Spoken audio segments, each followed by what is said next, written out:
자신을 축복하지 못할 때가 참 많아요. 우리 믿음의 사람들은 나 자신을 축복할 줄 알아야 됩니다. 내가 나를 축복하지 아니하고 어떻게 다른 사람을 축복할 수가 있습니까? 나를 축복하고 나를 격려하고 나를 위로하고, 그래서 영원을 사모하는 하나님의 사람으로서 우뚝 서게 되는 신실한 믿음의 자녀가 되시기를 간절히 바랍니다. 마지막 세 번째로는 주어진 내 삶의 자리에서 충실하게 행하자는 겁니다. 자, 12절과 13절의 말씀을 보니까 사람이 사는 동안에 기뻐하며 선을 행하는 것보다 더 나은 것이 없는 줄을 내가 알았고, 사람마다 먹고 마시는 것과 수고함으로 낙을 누리는 그것이 하나님의 선물인 줄도 또한 알았다. 그랬습니다. 여러분, 우리 땅에서 먹고 마시고 즐거워할 수 있습니다. 이 모든 것들이 오늘 전도서 기자는 뭐라고 말합니까? 하나님의 선물이라고 했어요. 하나님의 선물인 것입니다. 물론 하나님의 선물을 누리고 또 이것을 늘 품을 수 있는 것 참 복된 일이죠. 그러나 하나님의 선물을 너무 과용하게 사용하게 되면 우리가 무리가 일어나게 됩니다. 그것에만 몰입을 하게 돼요. 다른 것은 생각하지 않습니다. 우리가 영적인 삶과 육적인 삶의 조화를 이룰 수 있어야 됩니다. 너무 영적인 것만 치우쳐서 육적인 것은 도모하지 않고 영적인, 나는 하나님과의 관계만 난 중요해. 그래서 무작정 아무것도 안 하고 교회 재단에 와가지고 그냥 오로지 그냥 365일 주님 앞에 내가 살겠습니다 라고 하는 것도 문제예요. 그런데 우리가 믿음의 사람이라고 하면서 늘 일상에 취해서 하나님의 말씀을 묵상하며 살아가는 것이 아니라 그저 세상을 묵상하며 살아가는 그것에만 집착해 있다라는 것도 문제가 있는 겁니다. 조화를 이룰 수 있어야 됩니다. 하모니를 이룰 수 있어야 됩니다. 오늘 전도서 기자는 뭐라고 말합니까? 사람이 사는 동안에 기뻐하며 선을 행하는 것보다 더 나은 것이 없다고 했어요.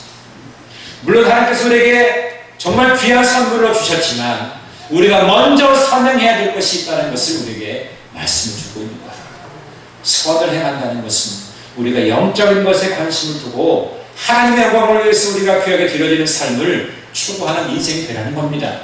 그렇기 때문에 오늘 우리는 이 땅에 거하면서 내 몸과 내 마음에서 우러나오는 하나님의 영광된 자리를 위해서 내가 쓰임받는 도구로 쓰임받게 될 때 어떠한 모양으로 드려져야 할까? 그것에 관해서 깊이 우리는 생각해 볼 수 있어야 합니다. 여러분, 선을 행한다는 것, 하나님이 기뻐하시는 일을 도모하기 위해서 우리가 힘쓴다는 것은 그렇게 대단한 것은 아닙니다. 아주 조그마한 것부터 시작되는 거예요. 지난 8월 13일 일자에 보니까 아주 그 저녁에 아주 특별한 뉴스가 나왔더라고요. 경찰관이 순찰을 돌다가 어떤 할머니가 있었는데 아주 뭐 과자 조그만 거를 이렇게 파시는 할머니인데 날씨가 무척 더웠어요. 그러니까 이 경찰관이 그 할머니가 과자를 이제 파는데 그 나머지 걸 다 산 거예요. 다 사가지고 할머니 내가 다 사드릴 테니까 얼른 집에 가서 쉬시라고. 이 더위 먹으시면 큰일 납니다. 우리 연세 드신 분들은 더위 먹으면 안 되시잖아요. 우리 이경구 성도님도 더위 먹으면 아주 해롱해롱하고 젊은 사람도 그런데 나이가 드신 분들은 무더우면 그거 쉽지 않습니다. 생명에도 위기가 오거든요. 그래서 이제 그 경찰관이 그 과자 나머지 걸 다 사가지고 할머니 집으로 옮겨드렸다. 그게 SNS에 떴어요. 그래가지고 누리꾼들이 그걸 보고서 야 진짜 멋지다.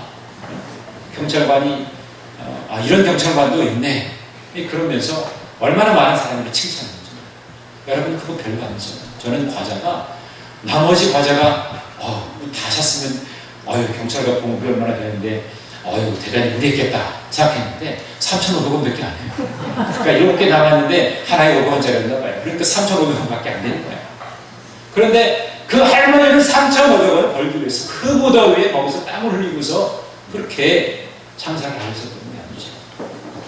여러분 3,500원이 한 할머니의 건강을 회복할 수 있도록 도와주는 것이고 그 무더위에서 힘쓰는 할머니를 위로할 수 있는 것이 됩니다.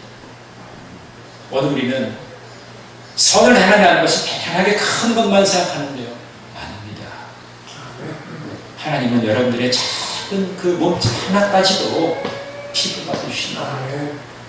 우리의 몸을 조성하신 하나님은 우리의 이 육체의 독을 통해서 하나님 영광 받으실 일을 위해서 쓰임받기를 원하시거든요.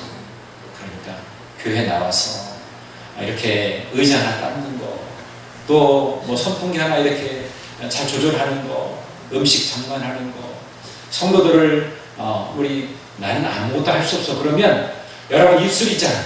입술로 뭐 한껏 축복하시라고. 아우 우리 집사님, 우리 권사님, 우리 장모님 멋지십니다. 오늘따라 이렇게 양복이 멋지시고 넥타이가 멋지십니다. 우리는 우리가 가지고 있는 하나님 우리에게 부여해 주신 것을 가지고 선을 행할 수가 있어요.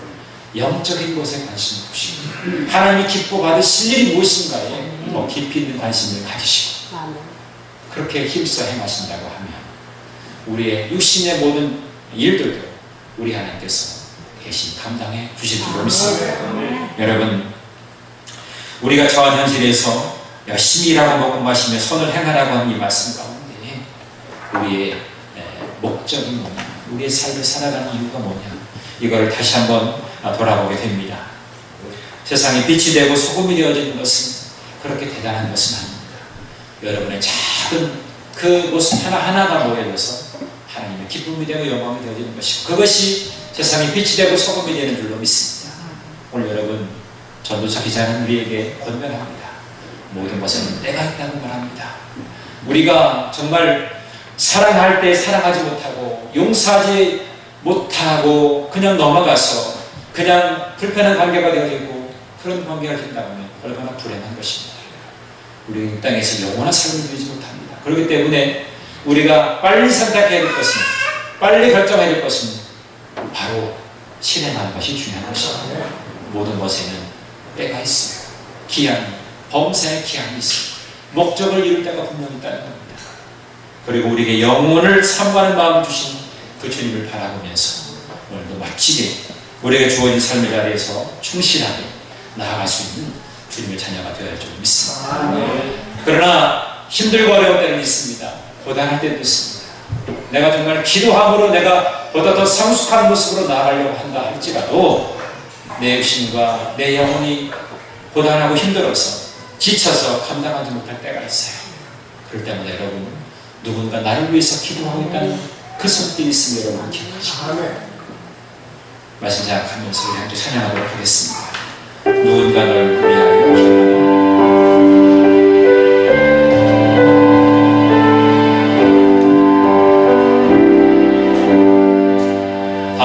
당신이 지쳐서 기도할 수 없고 눈물이 빗물처럼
함께 기도했으면 좋겠습니다. 여러분, 모든 것에 때가 있는데 내가 때를 분간하지 못해서 위기와 어려움을 당하고 있지는 않습니다. 여러분, 내가 용서해야 될 사람이 있고 내가 사랑해 줘야 될 사람이 있습니다. 내가 때에 맞게 공부를 해야 됩니다. 직장도 잡아야 되고 결혼도 해야 되고 모든 것이 때가 있는